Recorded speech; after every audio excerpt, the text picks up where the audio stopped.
آیا در تاجیکستان خبرنگاران آزادانه می نویسند و درباره مشکلات و کمبودی‌ها در جامعه و کار حکومت بی ترس و بی هراس از کسی می نویسند؟ حامیان حقوق میگویند در تاجیکستان مطبوعات و رسانه‌ها آزاد نیستند و از ترس آنکه به زندان رفتن یا زندگیشان مشکل نشود از گفتن مشکلات و سختی‌های مردم و کمبودی‌های جامعه پرهیز می‌کنند. از بس که این هفته در تاجیکستان روز مطبوعات را تجلیل کردند، در گپ آزاد همین مسئله را به بررسی گرفتیم. مهمانان ما بختیار همدموف، سردبیر منبر خلق نشر حزب خلق دموکراتی تاجیکستان و رئیس شورای مطبوعات و فریدون رهنورد، سردبیر سابق هفته‌نامه نگاه است که واقعا از فعالیت مانده بود. خوش آمدید به برنامه گپ آزاد. در تاجیکستان آزادی سخن هست یا نیست؟ اگر هست تا کدوم اندازه وسیع است؟ اگر نیست چرا نیست؟ برخی از روزنامه‌نگاران میگویند آزادی بیان در تاجیکستان تا رفت محدودتر می شود. جناب همدموف، نظر شما در رابطه به این سال چی است؟ در مورد آزادی بیان وقتی که ما بحث میکنیم باید یک چیز به نظر گیریم که محدود کردن آزادی بیان امروز تقریبا که غیر امکان گشته است. در تمام جهان چون مردم به اینترنت دسترسی دارند و ژورنالیستیک شهروندی نیز خیلی رشد کرده است، خب هر حرفی دلشون که هست میتوانند بیان کنند و من گمان میکنم که ببینید اصلا وقتی که ما نظر میکنیم در تمام جهان زیاد به نظر میرسد حتی در کشورهای پیشرفته جهان برخوردها نسبتی ژورنالیستان برخوردهای درشت، ولی این یک جزئی امروز یک جزئی فعالیت تمام ژورنالیستان جهان شده است که برای مثلا بیان کردن عقیده، اندیشه و انعکاس مثلا مسئله ها باید که با این عامل سر و کار گیرند. در تاجیکستان من اندیشه میکنم که امروز بعضا مثلا ببینید بعضا برخوردها میشود با ژورنالیستان، نشانه این است که ژورنالیستان اندیشه خودشان را بیان میکنند و بعضا همین گونه برخوردها هم میشود. نظر شما چی است با این حرفایی که جناب همدموف گفتن؟ شما چی میگویید؟ همین محیط اینطور شده است که کسبیت ژورنالیستی یا ژورنالیستیکای کسبی با یک چیز چین کرده میشد. اگر شما هر قدر مثلا مقامات حکومتی را تنقید کنید و هر قدر که سخت‌تر تنقید کنید، گویا که این پروفسیونالیسم شما بالا میبرده باشد یا همین خیل. و از دو جانب یک روند بسیار منفی است که اگر تو انتقاد حکومت کردی پس تو نمیدونم از کدام یک گروهی مخالف حکومت هستی، اگر از مخالفین انتقاد کردی این میگوید فروخته شده مقامات امنیتی و قدرتی و کجا هستی. همه این به کاسته شدن آبروی ژورنالیست رفته است، آبروی ژورنالیست که کسبی. امروز در شبکه‌های اجتماعی نامه نویسنده تاجیک قادری رستم نشر شد. یعنی این صحبت ما در روزهای یعنی 11 مارس صورت گرفته است، در روز عید ژورنالیستان. وی گفته است که کسی را تبریک نمی کند زیرا باخت‌ها از بردها بیشترند. واقعا در 5 سال اخیر شاهد از کار ماندن رسانه‌های به مثل هفته‌نامه آزادگان که ببینید اینجا عکسش پیش من هست، سامانه آزادگان، هفته‌نامه نگاه، خبرگزاری تاج نیوز، نشریه‌های مستقل به مثل مثلا هفته و غیره شدیم. جناب همدموف، چرا این رسانه‌ها از بین رفتند؟ نظر شما چی است؟ اندیشه هایی که عبدالقادر رستم بیان نمودند خود نشانه این است که هر روزانه در جمهوری تاجیکستان آزادی بیان هست. خون بدانید که نشریه‌های ما هفته‌انه هستند، در یک هفته یک مرتبه نشر میشن. بعد از پیداش به میدان آمدن اینترنت و شبکه‌های اجتماعی همین مطبوعات کمتر رسالت خود را زینه به زینه از دست داده ایستاده است. من گمان میکنم که مشکلی اکثر اینها اصلا مشکلی مولی بودند که امروز نیز بعضی مطبوعاتی ما همین چیز احساس کرده است. و بجز اینکه این نشریه ها بسته شدن، همراه با بسته شدن اینا گروه زیادی از ژورنالیستان خوبی ما از تاجیکستان هجرت کردند و امروز مثلا در امریکا مثلا چخیلی که جناب راهنورد از امریکا با ما صحبت دارن و دیگرها در آلمان و در گوشهای دیگر هستند و اصلا به کار نه ژورنالیستی، به کارهای دیگر مشغول هستند به خاطر آنکه زندگیشون رو پیدا کنن. به این کار به اینجا کشیده شد. شما به این مسئله چی میگویید؟ ببینید اصلا مثلا نه تنها ژورنالیستان، ما میدونیم که یک تعداد زیادی طبیبان ما نیز به خارج رفتن، متخصصان دیگری به خارج رفتن. انسان همین طبیعت دارد که میخواهد که زندگی مثلا خوب داشته باشد. در بعضی کشورهای دیگر جهان اگر دیدن که امکاناتشون وسیع است، این چیز در تمام کشورها دیده میشود اصلا که کوشش میکنن که نسبتا زندگی خوب داشته باشن، فرزندان خود رو تربیت کرده توانند. تشکر. جناب راهنورد، شما چی نظر دارید؟ اگر هفته‌نامه شما بسته نمیشد شما به امریکا میرفتید؟ یعنی این یک مهاجرتی بود که بدون این هم شما میرفتید و از جمله دیگر ژورنالیست‌ها که امروز در بیرون تاجیکستان هستند. به این سوال چی میگوید شما؟ وقتی درباره بسته شدن نشریه ها میگه، من در مثال نگاه میگم، قضیه آخر که مثلا دادستانی کل با وزارت با دادگاه شکایت برد که نشریه نگاه بسته شود، یک قضیه خنده‌خرش بود. بعد از پیش از این هم 2 دفعه مشکلی ما با وزارت فرهنگ بود که ما رو به قید گرفتن نمیخواست. طبق کدام یک قانون ما نشریه ها باید هر یک مدتی معین باید اثر نو در وزارت فرهنگ به قید گرفته می شده و این مانع ها رو ما پس سر کردیم. اما دیگر شرایط موجودیت یک نشریه مستقل از نگاه مالی هم وجود نداشت. یعنی اینطور من نمیتونم دقیق 100% به شما گویم که نه یگان مانع وجود نداشت از جانب مقامات یا این خیل نیست. ببینید فضای اطلاعاتی به این یک قطار حادثه ها سبب شدن. یک قطار حادثه هایی که مثلا از جمله بسیار از طریق همین شبکه‌های اجتماعی جلب شدن جوانان و گروه‌ها و سازمان‌های تروریستی و اکستریمیستی و این چیزها و یک واکنشی تندتر مقامات باعث شد و نظارت از بالای وسایل اخبار عامه هم تندتر شده بود. وزیر فرهنگ مثلا به ما مراجعت میکرد که شما باید که اینطور ننویسید دیگر یا اونطور ننویسید دیگر، ما شما به قید نمیگیریم. بعد بس به قید هم نگرفتن. یک مدت نشریه نگاه به قید نگرفته بودن. این در دوره وزارت آرونبگ زاده بود، وزیر فرهنگ بودن. این خیلی حادثه ها بود و مشکل مالی هم بسیار سخت بود. وقتی که شما یک شماره نشر میکنید 700 دانه میفروشه و در یک ماه فرض کردیم 2500 نسخه فروختید یا نفروختید و این یگان مبلغ دیگری علاوگی نیست که به بودجه روزنامه وارد شود.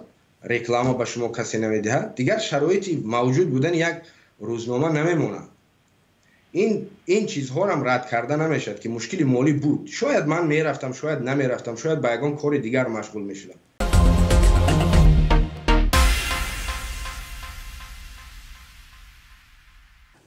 فریدون، به نظر شما واقعا اگر به شکل کلیدی صحبت کنیم مشکل مالی بود یا که مشکل مالی بیشتر بود؟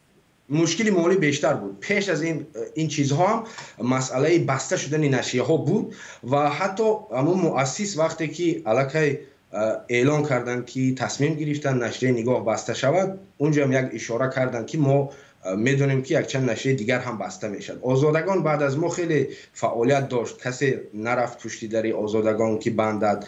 آزادگان هم فکر میکنم مشکل مالی داشت. در اون شکل که نشریه های ما در سالهای آخری فعالیتشان موجود بودند، دیگر همه مشکلی ها را گفته بودند. من امروز هم میبینم مشکل همون است که من مثلا سال 2013 نوشته بودم. خب ببینید همین روز در رسانه ها چی نشر میشد. ذخیره 2 ساله کنید میگود پرزیدنت و این در رسانه ها مورد انتقاد قرار میدن. این سال 2013 یا 2014 نوشته بودیم این چیزا در نشریه. سازمان گزارشگران بدون مرز طی 3 سال گذشته جایگاه تاجیکستان را در شاخص بین المللی آزادی بیان یک باره بیش از 30 زینه پایین آورد.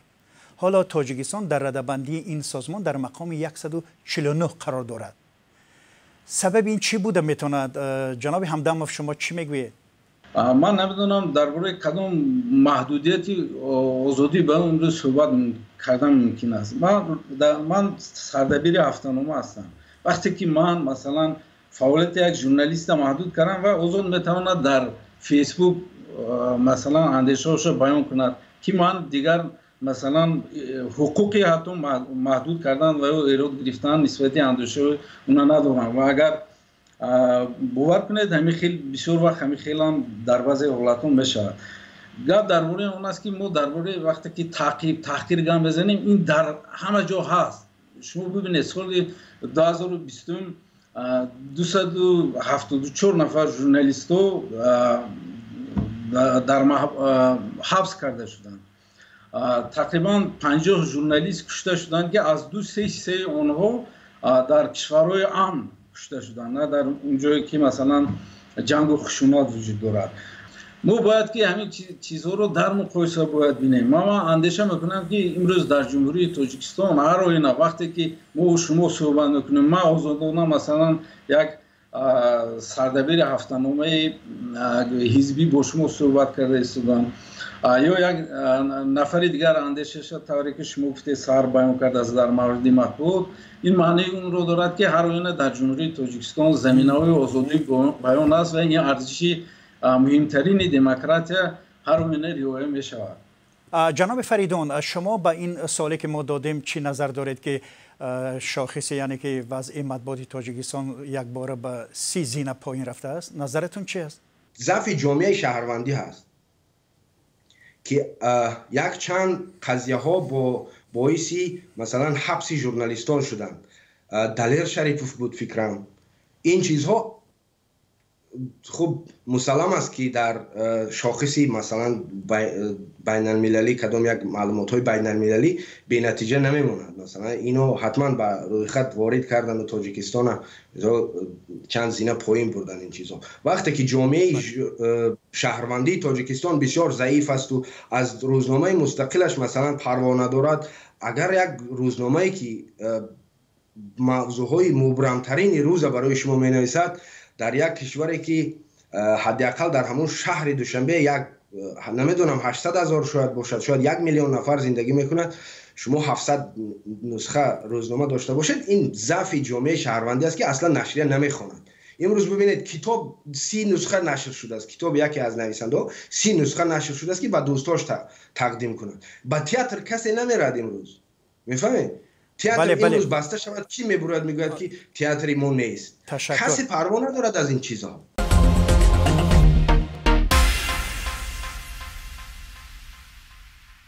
حالا بیایید با این نوار ویدیویی همکاران ما که در دوشنبه از چند نفر پرسیدن که آیا در تاجیکستان در واقع مطبوعات آزاد هست یا نه، همراه جوابای اونا رو میبینیم و بعد به صحبتمون ادامه میدیم. مرحمت. میدونم که ژورنالیستان نمیتونن آزاد گپ زنن، درباره خلق بسیارتر گپ زنن، درباره ما بیخانه کردنشون، خانه های نو میسازیم، مفته بیچاره آدم فرزندای مایده خطی آدم های کلان سال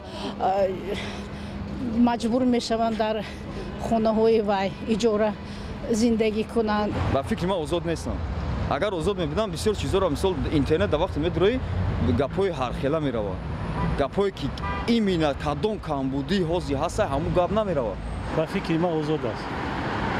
مسئله ژورنالیست‌ها درباره گپ زدن با فکر ما آزاد است. خانه ما همین تماشا میکنیم، گوش میکنیم، آزاد است. این چیزی که دعوا پیشنهاد میکنن مقصد همو را میگن. مثال ای پیش خچون ما گفتن نمیتونن. Пишут одно, а делают другое. Вот я правду говорю, честно. Ну, вообще-то бывает, что такое хорошее говорят и открыто говорят. Бывает, но не всегда, конечно. اخبار خشنو بتن اخبار درباره خلق کن تا اخبار بتن. مطبوعات ما امروز آزاد است. 100% آزاد است. در جمهوری تاجیکستان مطبوعات ما چقدر منه انا روزنامه ها و مجله ها و چقدر انا چاپ شده ایستادن، هر یک تا اندیشه خود است. دیگر اکو او سنزور دوره سوویتی نیست. امروز آزاد آشکارا کی چی میخواهد فقط در چارچوبه قانون، در چارچوبه قانون باید ما هر یک سخنی که میگوییم باید سخن ما سازنده باشه. همه اونها آزاد گپ زدن نمیتونن، یعنی بسیار چیزای اساسی رو گپ زدن نمیتونن با فکر من. بعضی وقت مینویسه، بعضی وقت نه دکتر جان. ما یک دو بار پرسومانی سفینه پفینه گرفتی چی تلویزیون بند نداد. اون دموکرات کو آزادی. ببینید ما حالا این نوارا رو تماشا کردیم، نظرهای مختلف بود، ولی با وجود این جناب همدم شما چی میگویید به این نکتهایی که اونجا اشاره شد؟ فرضاً شما اگر همین سوال بین شهروندان آمریکا گذاریدم، اندیشه اونها همین خیلی میشن، مختلف میشن. چون که در نوبسته در کدام جمعه است امروز اعتماد نسبت مطبوعات از حتی من فریدون در اونجا زندگی دارم، اگر من اشتباه نکنم در اروپا نیز بحث ها همیگونه رفته ایستادن که مطبوعات اروپا نیز آزاد نیست و مثلا زیر تاثیر کدام یک تشکیلات قرار دارند. خودش آزادی هم همین است که نظر و اندیشه ها باید که گوناگون باشد. یک کاربر می نویسد مطبوعات تاجیک منطقه ممنوع دارد، آن هرگز مطلب تنقیدی درباره پرزیدنت، فرزندان و اهل عائله‌اش با وجود آنکه آنها منصب‌های دولتی را اشغال میکنند یگان تنقید نشر یا پخش نمیکنند. محترم همدم شما به این عقیده راضی هستید درباره این خط سرخ ژورنالیست‌ها در تاجیکستان؟ من راضی نیستم به اون خاطر که امروز من گمان میکنم که از همه بیشتر در اینترنت تقریبا ما برشمردیم بیش از 200 مطلب ها درباره تاجیکستان نشر می شود و حتما چیزی که درباره تاجیکستان نشر می شود درباره رهبری دولت میگویند و از زیادتر به فکرم گمان میکنم که همین خیلی حرف و انتقادهایی که من یک روز حتی به شوخی گفتم که اگر من باشم شاید که طاقت کردن نمیتونستم. این چیزها زیاد نشر می شود و من گمان نمی کنم که یگان محدودیت در جمهوری تاجیکستان درباره بحث یگان چیز مثلا مخصوصا جاری شده باشد. من اندیشه میکنم که این گونه نیست.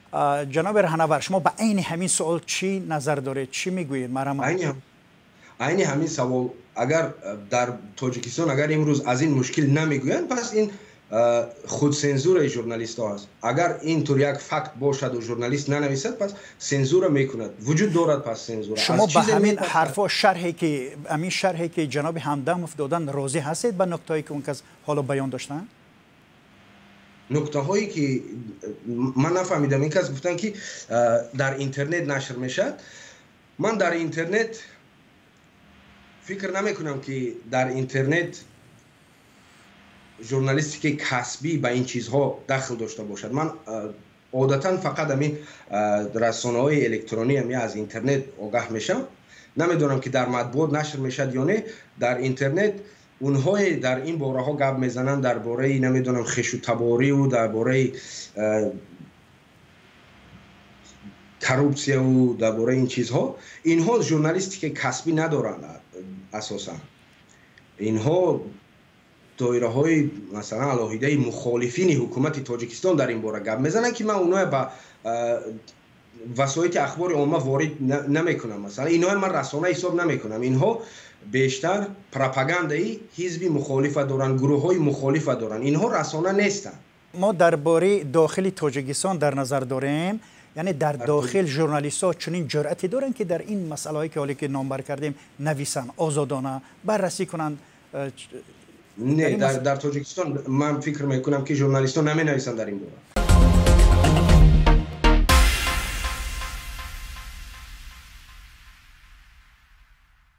در پایان برنامه به شکل مختصر نظری هر دو شما رو میخوام بپرسم. راه بهبود بخشیدن وضع آزادی بیان یعنی نشریه های مستقل و فعالیت آزاد خبرنگاران چی است؟ جناب همدموف. خب من اندیشه میکنم ژورنالیستیک معاصر امروز ژورنالیستیک معاصر باید که در خدمت خلق قرار گرفته باشد و واقعا هم ارزش‌های ملی ما ارزش‌های دولتی ما رو تبلیغ کند. این برای ما امروز خیلی به این چیز نیاز داریم، برای ما خیلی مهم است و ژورنالیستان امروزی ما از ترندهای نو ژورنالیستی با خبر باشند. مکتب نو ژورنالیستیک تاجیک ما می‌خوایم و نمی‌خوایم زمینه گذاشته شده است. ما ژورنالیست‌های سطح بین‌المللی داشته باشیم که توانند بیرون از تاجیکستان با زبان‌های دیگر کشوری ما رو معرفی کنند، رسم و آیین ما رو معرفی کنند تا ما رو در جهان مثلا بیشتر شناسند. تشکر. جناب فریدون، شما چی میگویید؟ نظر شما چی است؟